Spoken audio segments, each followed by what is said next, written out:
for everybody in the school. And what were the barriers for us to do that, implementing the whole club for all? And I came up with 3. So Sean, you're going to have to yes, for me. This is not real long, but let's talk about it. These are just the 3 things that we've come up with for our club, and I think it pertains to high school clubs, college clubs, and everything that are kind of exciting. And we're going to focus on the acoustic thing part of the time, and then we'll move on from that. So go ahead. Thanks, Sean.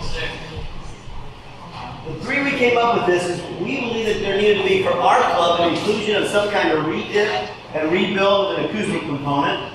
We decided that there had to be a path for realization of a workable instrument, because this is no kidding. You build it and then you go to play it, and a lot of kids are frustrated. Okay, because it doesn't sound like it's supposed to sound, or their buddies that they bought at Sweetwater. So we want them to know they've got a workable instrument, and is there a path for them when they leave our program to become a musician?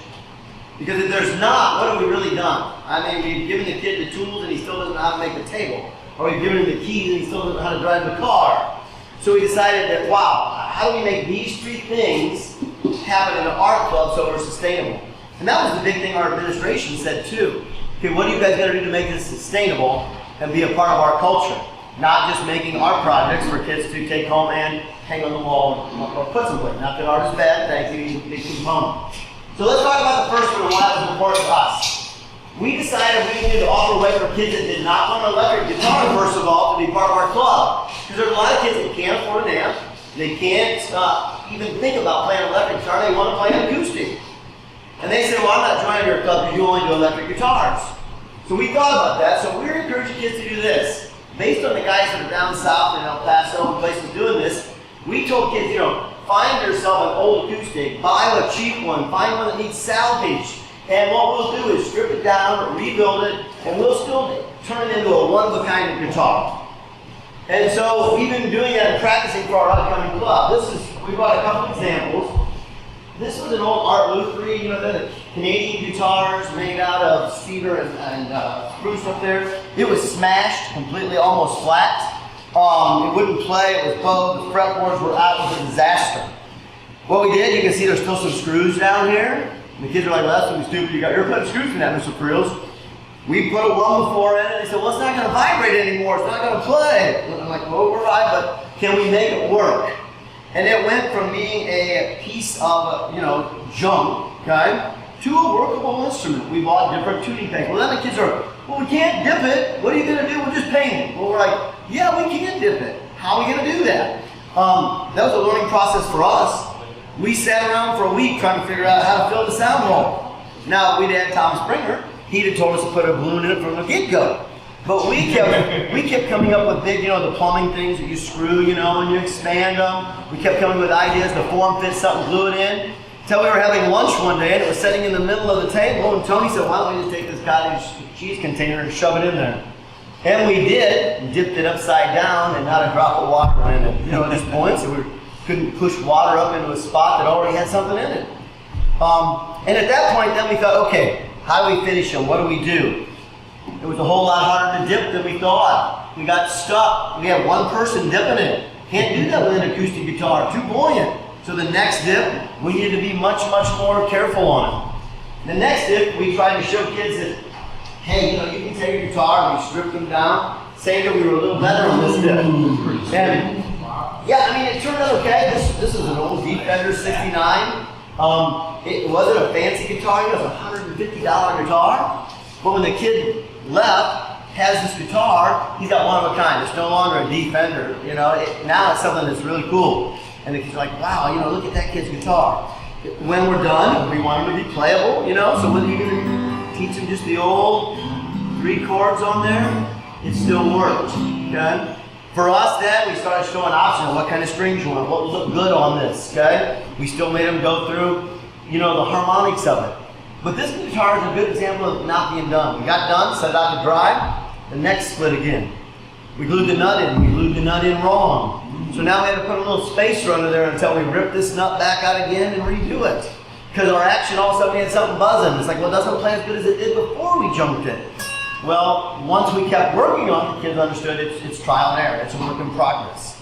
Now, these two set in my room, the kids come in and say, so can we build an acoustic this year in Guitar Club? And we're like, if you find one, we're not building from scratch. We hope we are soon. It'd be great, because now we've got another component. But we are saying, yeah, you can come do 90% of what we're doing. The electronics part of it, we've talked about how you can put acoustics in it. I've got lots of guitars where we can drop an amp in here, we can drop our pickup in here, and boom, all of a sudden it's electric guitar. And he's like, okay, that's cool. So this was one component we thought was really important for our club, okay? To try to make sure we include everybody that has an interest, okay? And as we go forward this year, we're gonna try to do that. The second part that we thought was really important for any club and implementation, Sean, you wanna hit the next one for me? Is to make sure, we'll show you this. This is the dip of our acoustic. It's only about 25 seconds long. But this was our dip. No, I'm sorry. I might have did it. You should be able to click on the picture. We should go there. You go. We dip in a trash can. We line it with paper so we can change the paper every time. We have to decide what base color. You guys all know this and what's going on. We've experimented with everything like you guys do, from marble magic and everything. We're finding out that Rust-Oleum on top of our lukewarm waters give us the best tips right now. But you can tell where we hesitated. We got some striping. This time we just used the styrofoam cup. We wait, tape off the necks, turn them over, re-dip the necks different. We're working in our classroom. We have no shop. So, we got airguns and stuff that do allow us to funk some stuff out, but the kids are excited about it. Tony and Gerald talked to you a whole lot more about our dipping and what's that done to our school later on. It's just been incredible. Sean, let's go to the next one here quick. Inclusions for a path of a realization of a workable instrument. I think too often we are producing in STEM guitar kids that build guitars and then never do anything with them. They take them home and hang them up. Or they try to play, and learning to play is frustrating. I'm one of those guys, my mom made me learn to play the organ when I was 9 years old, and I hated it. She made me take 7 years of lessons, and I hated it. And when my sister was a sophomore, she bought my sister a guitar. Are you kidding me? So I snuck into my sister's room, and I learned to play my sister's guitar, For me, that turned out to be part of a career from then on, okay? And if you don't somehow help them realize that they have a workable instrument, then I think we're defeating part of the process. And how do you do that? Because seriously, how many of us in this room are serious guitar players? A lot of us aren't, okay? I play guitar. I played guitar my whole life. It's been really good to me. And I said to myself, I can't even play the guitars as well as I want them to hear it. What I did find out, though, is in every single community, there is somebody that is a rock star. There is that Doug Hunt someplace, okay? Now, if we all had Doug's talent, could do that in class at exactly the same time, wouldn't that be amazing?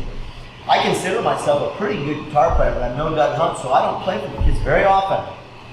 We were sitting around one day, and I said, hey, I do have a buddy, okay? And I'm a national recording artist, got a lot of connections in the world, so I called one of my buddies, and I said, Audie, hey, how would you like to come in on when we finish our guitars and play every kid's guitar? Because I was getting these questions. Sean? Mr. Freels, something's wrong with my guitar. My guitar doesn't sound right. Mr. Freels, can you play this? Why does my guitar sound funny? This blah, blah, blah, blah, blah thing won't tune right. Okay? The kids were saying all these things, and you know what it said back to me? When I was taking Tom's class at Sinclair, I built a beautiful guitar. Laser etched. It still is one of my favorite guitars that I hang on the wall and don't play. And now I say that tongue in cheek because when I build it, it just, to me, didn't feel like anything I had ever played or that I owned. So I was a little frustrated when I left. Now, I love the guitar now, but it wasn't my favorite guitar to play at the time. Same thing was happening to some of my kids, but I wanted them to know you could play it. So Audie was willing to come in and show them that they had a workable instrument. We let each kid say, hey, play your guitar a little bit. Of course, the kid's picking a note. And then we had them sit by Audie. Sean, give me the next one. You're going to play. This is Audie Blaylock. He's a Grammy-nominated Nashville artist. Came in to spend some time with our kids. Now, this girl on this day had a Johnny Cash t-shirt on. Didn't even realize she had worn it. So this was her 10 minutes with Audie. Every kid got about 10 minutes with Audie to set with their guitar. So this is one of your kits, all right, Tom, that Audie picked up and played. Go ahead, Sean, click on the picture. You should be able to play it.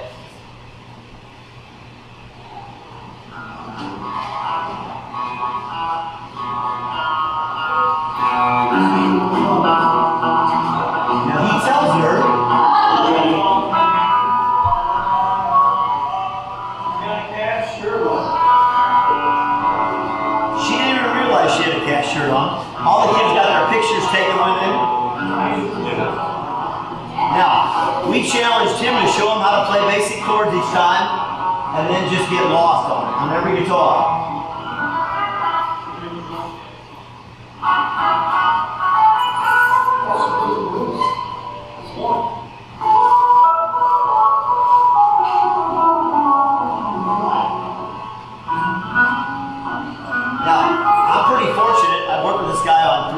Projects. He's a good friend of mine, was willing to do it. But now that he's done it, we got other people in the community that are willing to come in. And they're willing to come in and sit down with their kids and play the kids' guitar. So now this kid doesn't say, my guitar doesn't work. I just can't make it sound like he does. And I say, I can't make my guitar sound like he makes him sound either. It's just the reality of it. But if we don't do this step, I don't care at any level, collegiate, high school, middle school, I think we miss a little bit of the part, because my kids went home and said, I want to make my guitar sound as good as Audie makes it sound. And that, I think, is really powerful. Okay? It's about 2.5 minutes, Sean. We don't have to listen to the rest of it. The third part of it, I think we have to give them a path to learn something. We spend all this time building, but then we don't give them the aspects to teach. Well, even in guitar land, how do you teach the kid to play the guitar? It's incredible the different styles of learning that are out there. It basically, in my opinion, comes down to about 3 different schools of thought. I think you have to throw them out to your kids and say, here are some possibilities. You can't just hand them a chord chart and a book and say, go learn to play. Okay? You could do that for your school song. We did that. We all got in front. We all played G, C, D on 3 chords. We turned the amps down to the kids that still were learning, and we turned the kids up to we're getting it. Okay? And to the school of 1,000 out there, we sounded great. Okay? We took 2 old PA heads, PV300s that I had in my inventory at home, which all still have the high and low impedance on every channel. We could plug 8 or 9 guitars into each PA head, and we weren't rocking it out, and it made sound, and the kids loved it. Now, how do you go farther than that? How do we teach them to play? I think you have to prepare something for them to lead with. Here's what we've decided. I don't know if it's right or wrong. If you're a guitar player, you may disagree or agree with me. Sean, give me the next one. The first way I think you teach kids how to play is piano style, we like to call it, guitar players. You teach them the key and the scale, and you teach them how that works, and then you teach them where that's out on the guitar, and maybe they learn it and maybe they don't. Even if they learn that scale, and we know how to go, or they learn it higher. Oh, I messed it up, so. I told you I'm not a guitar player. I'm still learning, okay? But even if you teach them the scale, that gets hard. What does that mean? It does lead to questions. Some kids, though, say, oh, this is just like my flute. Hey, this is just like my saxophone. And those kids that have that connection really tie it together, especially at middle school, okay? The second way is to throw the basic chord chart up. Sean, hit the next one for me. We all get this. This isn't rocket science at all. So we're going to give them the 3 basic chords or whatever it's going to be, and we're going to teach them to play those. That's great. We're going to get them into the minors, and they're going to go farther. Great. I'm probably not going to introduce bar chords to them yet because they're not quite ready music theory-wise, okay? My favorite way is a better way, and I learned this from Audie. Audie can't read music. He couldn't read it if I laid it in front of me. He hates tablature. He cannot take an orchestration and play it. Yet he's Grammy nominated. He's played the Grand Ole Opry every single year since he was 17. He's one of the best guitar players out there. Because he learned the boxes. And if you're a guitar player, you know what I'm talking about. So there's a guy by the name of, I like Griff Hamlin. There's lots of guys out there. But the third way, Sean, hit the next slide, is to teach them what we call the guitar boxes or the blues boxes. And this is just a basic box blues 1 scale. And we know that on that box blues 1 scale, we're going to come out. And everything from Amazing Grace, or whatever you're going to play out of that scale is going to work. One of those 3 methods will work for your kids. Some of the kids are just going to learn to play G, C, D, and that's what they're going to strum. Some of the kids are going to latch on to the music theory part of the piano style of learning, okay, that's ingrained in everything. Some kids are going to go to the blues boxes and learn.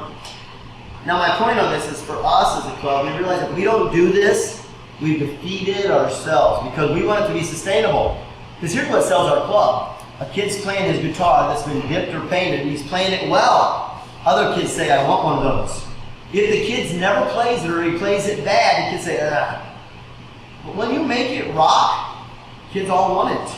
And at that point, the club begins to grow for us. Our administrators love it. They start going. For us, there's 7 of us faculty, as many of you know, that formed a band after the 2010 thing, 5 guys in a window. But our kids know it. They think we're rock stars. They hear us playing someplace, they're like, that's 5 guys in a window. He's my teacher. But that for us also is because Tony's up there wailing on a Chicago Cubs guitar that we built and dipped and made. It's, for us, it's powerful. But we've also learned to be better musicians and players, which put an emphasis on our whole club. Now, that's a real quick nutshell. In review, why do we think it's important? If you don't have another component other than electric guitar, we think for a school club, you're missing a sector of the population. Okay? So how do you get them involved? We're excited, Tom, about the possibility of acoustics in the future, mainly because Jared and I are both huge acoustic players. It's what we like to do, but we also think a lot of our kids like that.